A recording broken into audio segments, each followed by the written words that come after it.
There was once a brave young boy called Jack.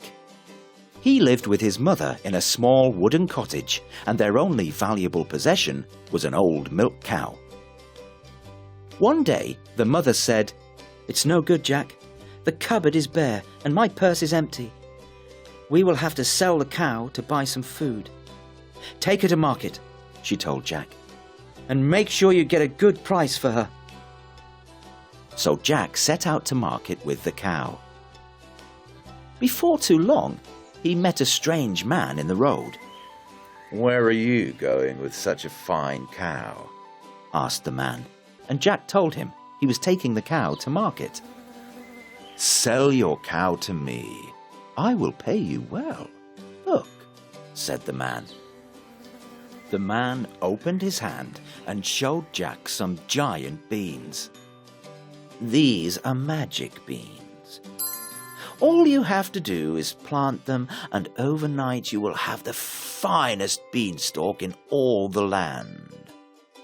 Jack was excited and shook hands with the man and handed over the cow. When he reached home, his mother looked surprised. "Back so soon, Jack? Did you get a good price for our cow?"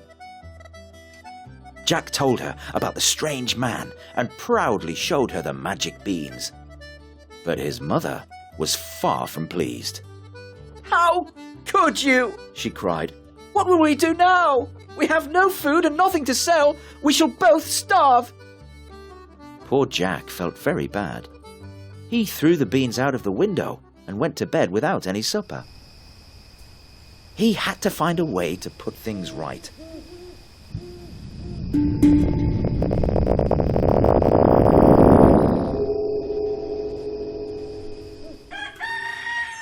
When Jack woke the next morning, there was a strange green light in his room. All he could see through the window were huge green leaves. An enormous beanstalk had grown up overnight. The old man was right, Jack thought. These really are magic beans. I must see where the beanstalk ends. Quickly, Jack got dressed and climbed out of the window onto the beanstalk. Higher and higher Jack climbed until, at last, he reached the top and found himself in a strange new land. He could see a huge castle and smell the most delicious breakfast. But when he knocked on the enormous castle door, a giant woman peered down at him and shouted, "What are you doing here, boy? Don't you know my husband is a giant and likes to eat boys for breakfast? I might put you in the frying pan and serve you with his bacon." "Oh, please don't let him eat me," pleaded Jack. The giant's wife took pity on Jack and told him to go home quickly. But before he could even turn around, the ground shook and a deep voice boomed like thunder.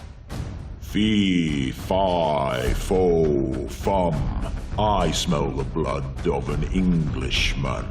Be he alive or be he dead, I'll grind his bones to make my bread." "Quick, don't let him see you. And she pushed Jack into the oven. After breakfast he'll fall asleep. She whispered. Then you must sneak out and never return." She left the oven door open a crack, and Jack could see the giant sniffing the air.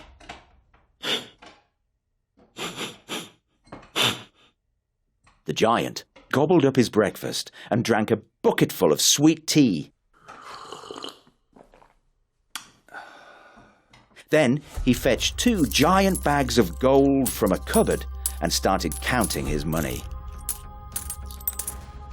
Before long, he fell asleep at the table. Quietly, Jack crept out of the oven. He picked up 2 of the giant gold coins and tucked them under his arms. Then he ran as fast as he could to the top of the beanstalk. He threw down the gold coins and climbed quickly after them. Jack and his mother used the gold to buy food, and for a long time they lived quite well. But the day came when the money ran out, and Jack decided to climb the beanstalk again. It was all the same as before. The long climb, the strange land, and the huge castle, even the delicious smell of the giant's breakfast. But this time, the giant's wife was not so friendly. I know you, She said. You are the boy that was here before. On that day, someone stole my husband's gold. But Jack persuaded her he had never seen a giant before. He was just lost and needed her help. Again, the ground shuddered, and the great voice boomed. Fee, fi, fo, fum. I smell the blood of an Englishman. Roared the giant. Be he alive or be he dead, I'll grind his bones to make my bread. Quickly, Jack jumped into the oven. Now, dear, there are no boys. And the giant settled down to eat his breakfast.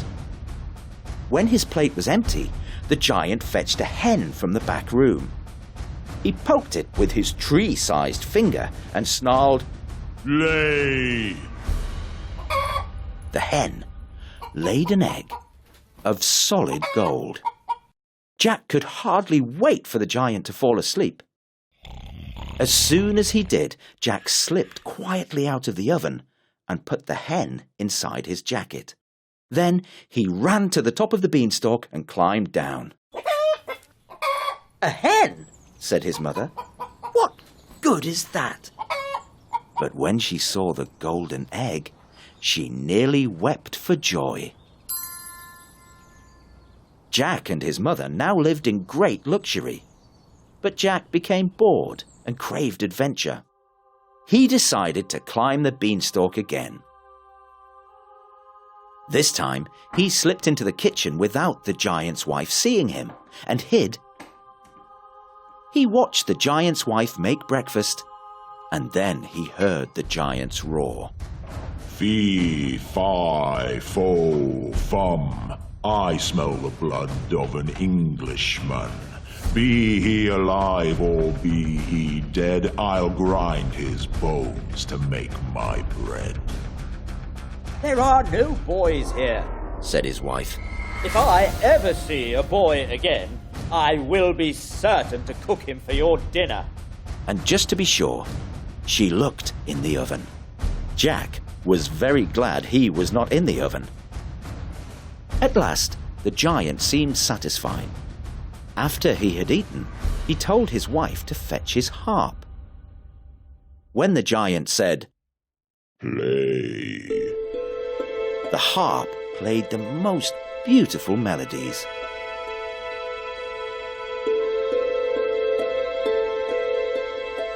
Soon, the giant fell asleep, and Jack snatched up the harp and ran. But the harp called out loudly, Master, save me, thief! and the giant woke up with a roar. Jack raced to the beanstalk with the giant's footsteps thundering behind him. When he reached the top of the beanstalk, he threw down the harp and slithered down after it. But this time, the giant followed. The beanstalk shook and wobbled under the giant's great weight, and Jack was sure it would break. At last, he dropped to the ground where his mother was waiting with an axe. Jack took the axe and swung it with all his might at the giant beanstalk. With a thunderous crash, the beanstalk collapsed and the giant was killed. There were no more adventures with giants for Jack, but he and his mother were no longer poor, and they both lived very happily ever after.